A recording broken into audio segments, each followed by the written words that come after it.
Welcome to the Geography of Crime, a podcast by Cap Index hosted by Dr. Grant Drawvey, Vice President of Geospatial Crime Solutions. Crime doesn't happen in a vacuum. Place matters. And in each episode of this podcast, we'll explore how geography shapes crime risk across industries. With expert insights from criminologists, security professionals, and business leaders, we'll break down crime trends, analyze real-world data, and explore what drives risk in different places. Now, let's dive into today's episode.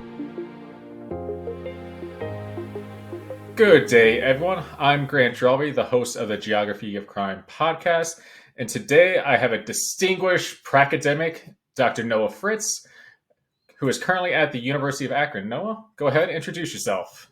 Hi, everybody. I'm Noah Fritz. Kind of a long history doing this. I've been kind of active in crime analysis for now 35 years. So people have, I don't know if they've joked or seriously talked about me being the grandfather of some of this, and it's interesting because I'm not a grandfather yet, and I have two 30-year-old kids. So I'm not sure I've got the experience to be called a grandfather yet, but I am the crazy uncle that shows up at holidays. So just quick background, I started my crime analysis career at the city of Tempe, Arizona Police Department back in like 1989.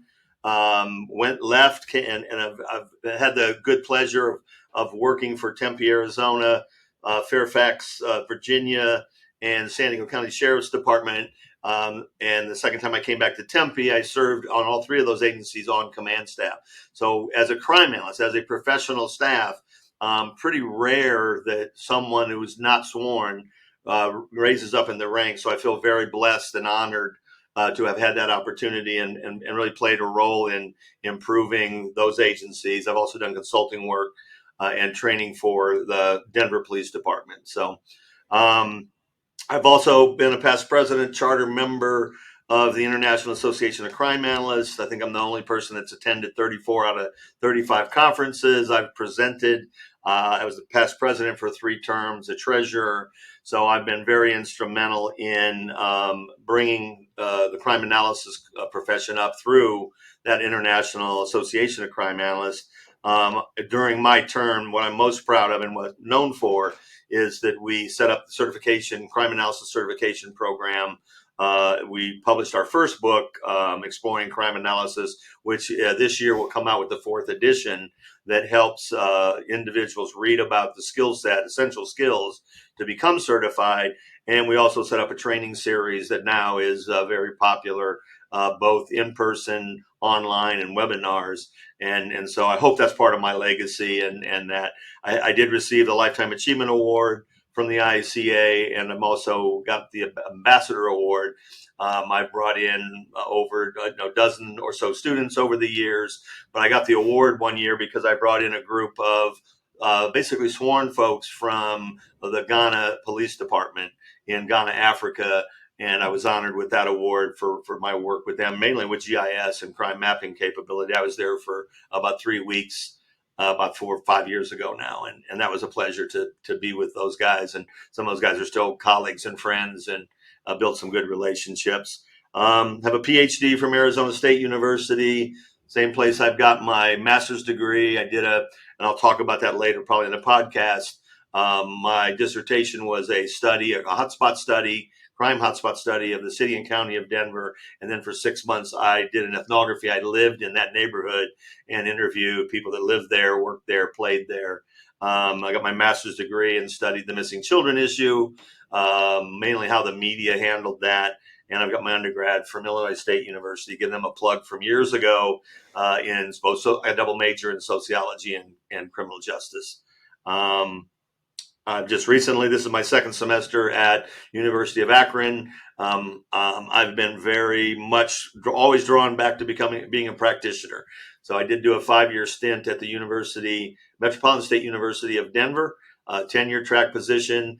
And kind of like you, decided to leave academia, that's when I went to San Diego. I had a chance to go there. I'm like, I probably won't get this opportunity to live in California. And I got there and it was fun. I enjoyed it.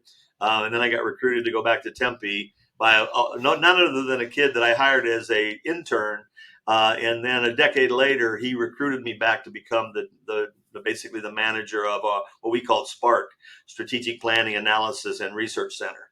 And so that was a great experience. He left and got promoted in the city, and I then became a commander at the police department for a couple years before I finally retired from there. So I think that's enough about my past. So the grandfather means I'm an old dude. That's all that means. That I've got a lot of experience, but we'll leave it at that too. It is, but at the same time, like it truly, you are a pioneer in this field. I mean, when you bring up IACA's textbook, I mean, that's what I was learning from, realistically, in class. I mean, that's one of the first books I had on crime analysis before I knew the field really existed. So your name truly was a familiar one that's popping up all over the internet at the time in different books and anyone you talk to. So it does speak volumes to your background, to where you're at now. And now, honestly, the educational side I think is pretty important. We'll come back to that here in a bit. But it is teaching that next generation in the sense of that. Now, to kick it off, when you think of geography of crime, what comes to your mind? Like when someone mentions like place matters or spatial criminology, like what comes to mind for you? Well, the first thing, and it's kind of what piqued my interest, and things happen in your career or your educational, career path that, kind of just jumps out at you and grabs you. And I remember my dissertation was at the time, my master's thesis chair said, you need to pick a topic that you have a passion about to stick with it. And he was also my PhD director, if you will. And he just said, if you don't have a passion for it, it's going to be a long haul and it's difficult. And what I the opportunity to run, we called it CMAP, the Crime Mapping and Analysis Program, as it was part of it's a long name, National Law Enforcement and Corrections Technology Center, and LECTC for the Department of Justice. And we stood up a crime mapping training and technical assistance program, and we trained over 1,000 people, 1,000 agencies and probably 7,000 individuals over about a decade. And when I started to do my some of that work, and I'm not trained to be a geographer, so it's interesting. My PhD's in justice studies and social inquiry. I've had a long career in crime analysis, and I think I use MapInfo 1.0. That's how old I am. So I am a grandfather of something. And what I did was I started to get census data, and I plotted out for the city and county of Denver all the statistical neighborhoods, all the census blocks. And we looked at ethnicity, a Black population, Hispanic population. We combined that and looked at minority population, where there were high proportions of that based on social disorganization theory. So that's based on poverty, racial heterogeneity, and single female head of household. And then I plotted that against income. And it is almost a perfect inverse relationship. I could share those maps at some point if you wanted to throw them up. But you click on them and you're like, oh my God, it is so weird that poverty and crime goes together. And to some extent, white communities, more affluent communities is the inverse. That's where the income and wealth is. And it's a long history of the United States. I'm a big, I guess, proponent of taking and looking at disproportionate outcomes. Whether that's, COVID deaths or last hired, first fired, other kinds of diseases. And it impacts our communities of color of very disproportionately. And I grew up in a poor neighborhood in Illinois. And so that passion I was talking about, it drove me to better understand that relationship, not just between crime and place, but between race and ethnicity and income and where crime happens, because the same people that are maybe have a propensity for crime as neighborhoods have a higher volume of victimization. And we tend to sometimes forget that connection. And so those are the people we should have compassion for and certainly hold other people accountable. So I got into it, and I was affiliated, CMAP was affiliated with the University of Denver, the private school, not Metropolitan State, but the private university there in the geography department. And they were the hosts for NLECTC. And I was a deputy director there and the director of the crime mapping program. So that's kind of what got me started. And then while I was there, I had an opportunity to take a sabbatical and finish my PhD and did a study in Denver. So. Well, and I find that a bit always comical in the sense of a PhD journey is a bit painful. So like there is that passion side to it. of like you're hooked on something to want to go through that process to continue education, research, knowledge, everything with that. But talking with you before and hearing about what you did for your dissertation is, I think, a rarity still. It's usually you have the quantitative or you have the qualitative. Right. To go through it and combine mixed methods, identify crime hotspots, but then go ahead and live in that area. It's that ground truther that looks at it. You're looking at the people that live and reside in those areas. Can you speak to that side of it? Because it is like, it's one thing to see a hotspot on a map. Sure. It's another to go and talk to people living in those areas. And it's interesting because I started my undergraduate career as a pre-engineering, electrical engineering student. So I'm strong in math. I liked math. I liked statistics. I wasn't one of those kind of liberal arts students who shied away from statistics that like a lot of my friends and colleagues. But I got tired of just doing the math for electrical currency. And I had this compassion for helping people. And that kind of steered me. And I took a couple criminal justice courses and I knew that's where I needed to be. Criminology, particularly, environmental criminology, but I tended to be an applied criminologist. I will say it took me 20 years to finish the PhD, and I would recommend nobody do it. They've got a rule at Arizona State University called the Fritz rule that they let me back in on 3 different occasions, and that's simply because my professor, that was my dissertation committee chair, was a Regent professor. And he looked at the other faculty who didn't want to let me back after, failing about 2 or 3 times. And he said, "What do you care? I'm willing to work with Mr. Fritz. Let him back in the program. He's a colleague of mine, and I'm going to support him. And do you really care? It's no, skin off your nose to let him come back." So they kept letting me come back in the program, and I got lucky and got this sabbatical. So, the biggest thing, in terms of that was as he was a qualitative researcher. So his name's Dr. David Altidy. He's a Regent professor. He won the equivalent of the Pulitzer Prize in Italy for some of his work on fear in the media and crime in the media. So, and that's the missing children issue, in terms of how that all kind of unfolded. But I really took a lot of training from him. And each time I took more and more coursework from him, I really got to the point where I wanted to know more about the why there's a hotspot. And you needed to talk to people and the stakeholders, whether those were cops, whether those were residents, whether those were politicians, whether those were criminals themselves. So he and I talked and I developed a prospectus to do this hotspot analysis. I mean, I had some information from my work with the police department that I knew the concept and that, but I got 10 years worth of data. And then I literally packed up and moved into an apartment, an old flat in the highest crime neighborhood. And I spent 6 months, about 6 days out of the week. I think I went home 1 day a week to have a Sunday dinner and stay one night, and then went back and lived. And I had an apartment that looked like it was my office. I had maps on the walls, and it was relatively bare. I think I had a camping lawn chair was my couch. I had no TV. I didn't even bring a TV into the apartment. And all I was there for 6 months is to get the dissertation done. And so it really allowed me to focus. But I had a coffee shop that I went to on a regular basis at the apex of 5 Points. That was a brand new, it's called Blackberries. It was an ice cream shop and a coffee shop. And I interviewed about 100 plus people over the course of that 6 months. And I really started the research saying, I really just want to know what it's like to live in a neighborhood like this. I didn't start with crime or that you live in the highest crime neighborhood or the worst neighborhood.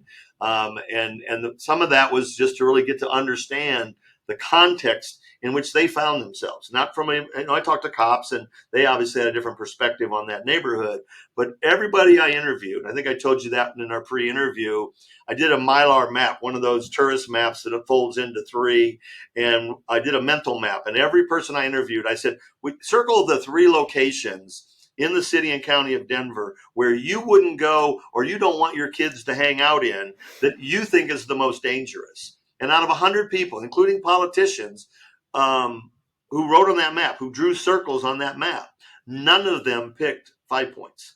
And I found it to be very fascinating. Again, like your dissertation, I think I heard you say that with Jason, I didn't go anywhere. I've kind of closed the book. It's not published.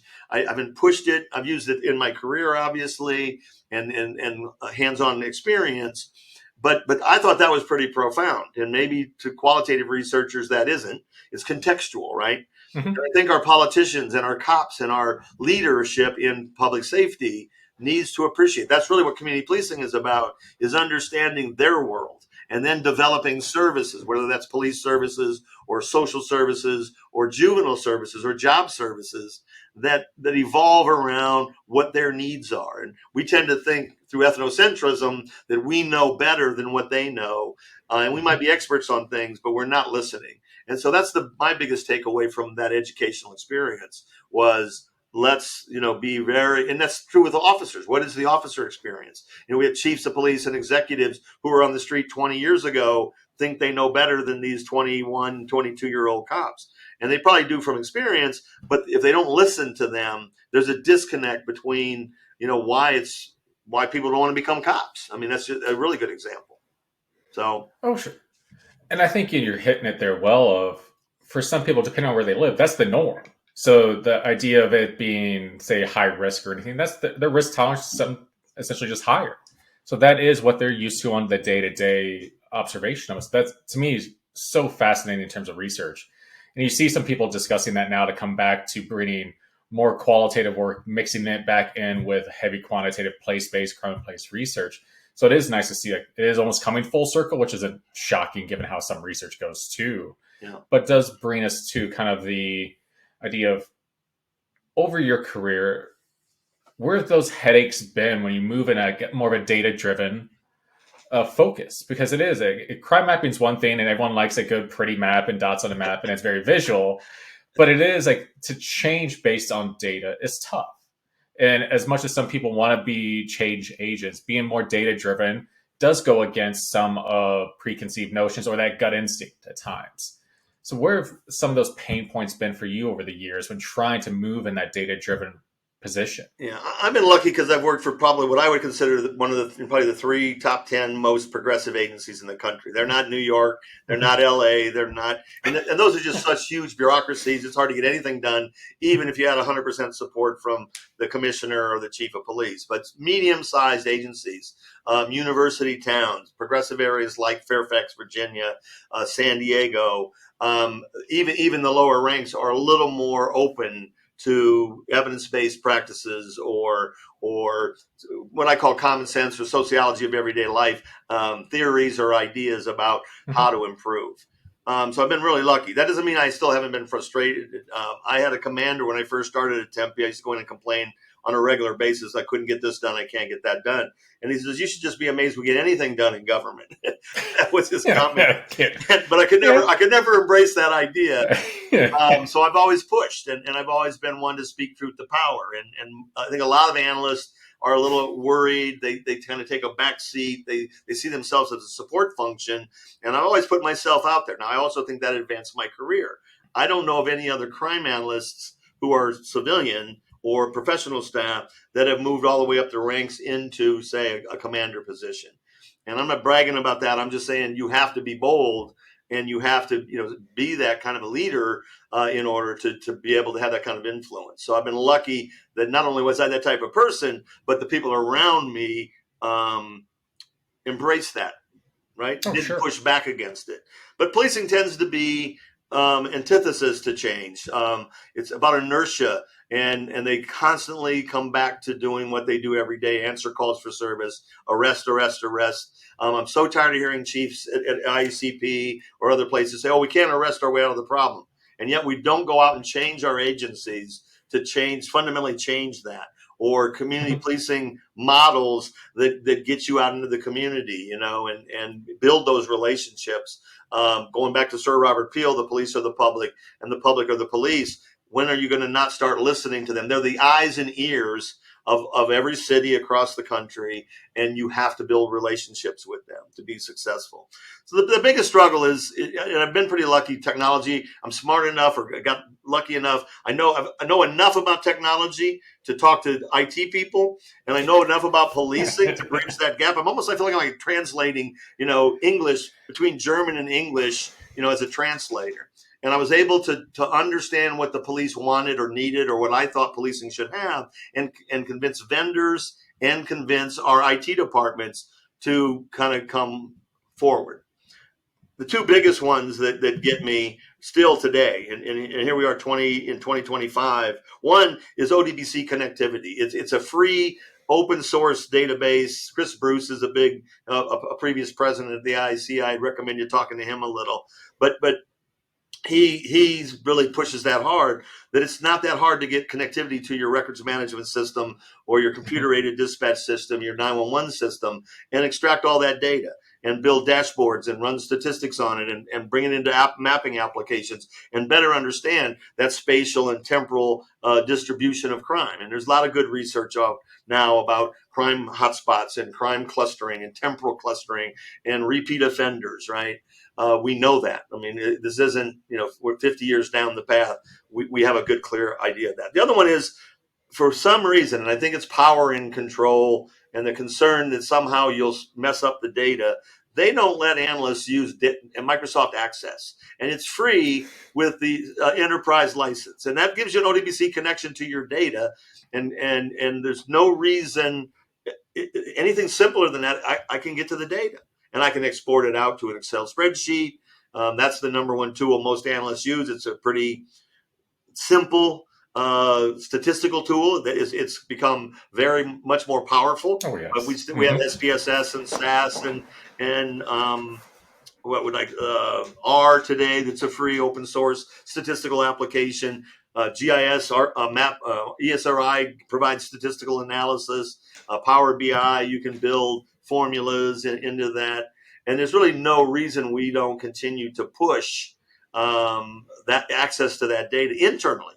Forget about the public access and dashboards. I mean, that's the next step. But so that would be the frustration, is empowering not only the crime analyst but the agency to have access. I know of vendors that think they can charge you for your own data. Very much so. That is so absurd to me that, it's not your data, it's my data. They want to charge you $10,000, in some cases $100,000, or they want to create reports for you or create dashboards for you. I don't need you to do that. There are tools that my staff can use to study it, and I can direct my research staff, whether that's research and planning, a crime analysis, an intelligence analysis unit, an officer who, pretty tech savvy can do those things as well. So those are, that arena is, believe it or not, is still somewhat troubling. Oh, the inaccessibility of crime data. And I mean, from our side at CAP, we'll do open records requests and FOIA for the ones that don't have portals. And it's not surprising, given the responses we get, of the inability to pull data from their system, or they have to contact a vendor, all the other hurdles they have to come through to access their own data. Yeah. That's step one, is just ease of access with your own data, let alone getting down the line to your visualization, your dashboards taken into other software. And I'll always be a proponent of Excel, because they just keep integrating everything at the end of the day. But if you can't pull the data, you can't even get it to that next stage. I don't believe Excel has an ODBC connection, does it? So not that I'm aware of right now. It's a you still have to pull it. file. Yeah. You only bring it at one table at a Oh, time. yes. So again, that's limitations from you. I'm a big fan of Excel too. You can do a lot with Excel. Pivot tables is an SPSS cross tabulation, right? and it doesn't cost you a dime more than Excel, and it's beautiful, right? It gives you those breakdowns by time of day of week, and the graphics are actually better in Excel than they are in some of these statistical applications. So, and at the end of the day, a lot of people like a spreadsheet. It's the comfort level too with some of that with Excel too. Even though it is some stats and some visuals to it, there's still a comfort level to it at the end of the day. Now, you brought up a couple things there that reminded me of actually one of the books you have right behind you, Intelligence-Led Policing, with some of this as well. Yeah. So you hit on hotspots, you hit on targeting people. Do you want to give a background on intelligence-led policing, why it's so critical kind of when you think about policing strategies, and if we think about crime prevention? Sure, and I guess a couple things with that. You got to give Jerry Radcliffe, a call out. It's his book. He's kind of coined the term. It came out of his work as a police officer in London or in Great Britain, and I think he went to Australia for a while. He's now a professor up in the Northeast, and he's done a lot of things, particularly working with high level leaders. I used this at San Diego Sheriff's Department when I was there, as we did some strategic planning, and the sheriff wanted us to move toward information-led or intelligence-led policing. And these are the 6 he doesn't talk about them specifically. I mean, he talks about each one of these things, and I don't need to cover them all. Mhm. But in his book, he touches on these, and I think these were the 6 most important elements in his book. Also comes out of the National Intelligence Model from the UK and Australia. But the 2 that are most critical are based on applied research or academic research in the area of Wolfgang's theory of juvenile delinquency, what we call the chronic 6%. And we know that 6% of the offenders are responsible between 50 and 60% of the crime. Identifying that 6% is not an easy task, but that ought to be one of our primary goals. And it certainly is one of the things that Jerry Ratcliffe talks about in intelligence-led policing. The other is to do what he calls identifying crime hotspots or patterns, both spatial hotspots and temporal hotspots. And what we know through Larry Sherman's research on what's called spatial continuity, or I think the last time I read about it, what he referred to it as, is again very similar outcomes, that about 5% of the geography in any jurisdiction accounts for about 50% of the calls for service. He did his first study in Minneapolis. It's been replicated. We found the same kind of things in Tempe and in San Diego. He goes one step further, at least in Minneapolis study, and he found out that 100% of the predatory calls were in 5% of the locations. And that's pretty amazing. That's pretty profound. Oh, yes, very much so. So we don't have to have cops out there ultimately everywhere and be omnipresent, if you will. We can be very strategic about when and where we put cops. I call it RPRT, right place at the right time. Predictive policing is attempting to get at that through AI, and that the algorithms need to be further developed. But working analysts, again, qualitative information from your police officers, we need to be much better at strategic development. And so part of this slide that we've got up to the left incorporates where does crime analysis, intelligence analysis, and what we tend to forget, really the important role of crime prevention. Most departments, particularly progressive departments, have crime prevention units, but there are manuals in 50 years of evidence about crime prevention strategies that work, whether that's CPTED, better lighting, design, egress, things like that. Sure. Those 3 entities need to collaborate. And again, Jerry Ratcliffe worked with the Department of Justice to create a book on integrating both crime and intelligence analysis, and I added crime prevention. When I showed up at San Diego, I was in charge of the crime analysis unit, the crime analysis manager. And on the first day of the job, they said, "Oh, by the way, we're giving you crime prevention." It was another 18 people. They were big in it in San Diego, but all of a sudden I was supervising something like 29 people. And I created some senior managers that we kind of broke the county up. But I thought it was a very good match. To make sure that as we do the analysis, we're also thinking about crime prevention. And one of my arguments when I get a chance to talk at conferences or to chiefs is that if we're going to invest money, human or material resources, into enforcing operations, right? Hotspot policing, saturation, directed patrols, cameras, Sure. whatever it is, if we're going to invest in that kind of money to do those things, it is imperative that we also start to have a conversation about crime prevention.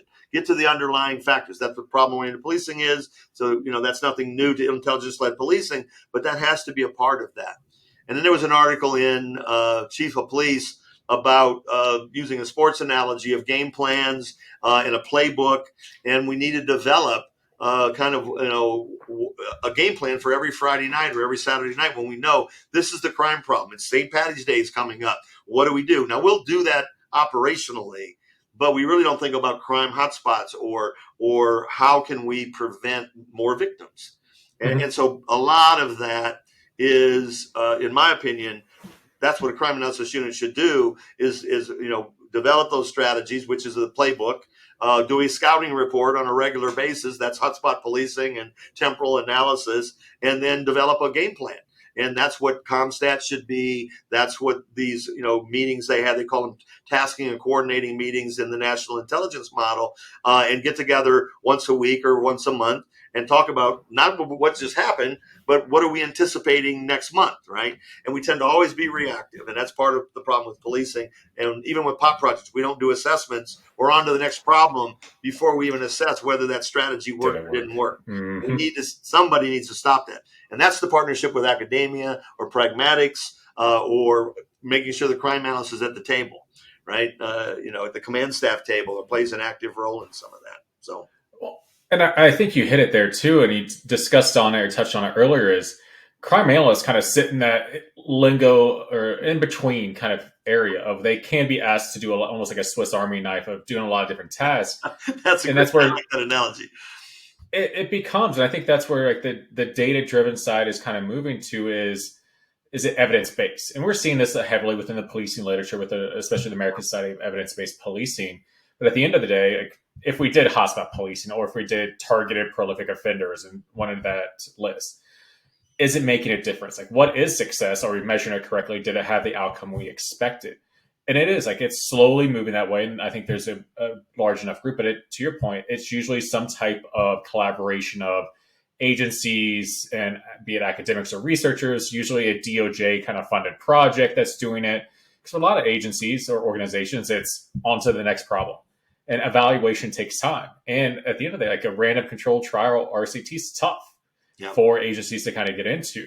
But for some of the technology ones, be it like CCTV, that's a bit more manageable. ShotSpotter, or I guess it's just sound thinking, or some of those technologies that you're starting to see more and more evaluations of, which is nice to see technology kind of catch up with some of the policing angles to it as well. Yeah. Thanks for listening to part 1 of Grant's discussion with Noah Fritz. Look for part 2 coming soon, where Grant and Noah will discuss how artificial intelligence could revolutionize policing by improving crime analysis, resource allocation, and proactive crime prevention, while also addressing challenges in data integration and systemic change. If you enjoyed the conversation, be sure to subscribe on YouTube or your favorite podcast platform so you never miss an episode. And if you found this discussion valuable, share it with a colleague or leave us a review. It really helps. Thanks for tuning in, because when it comes to crime, place always matters.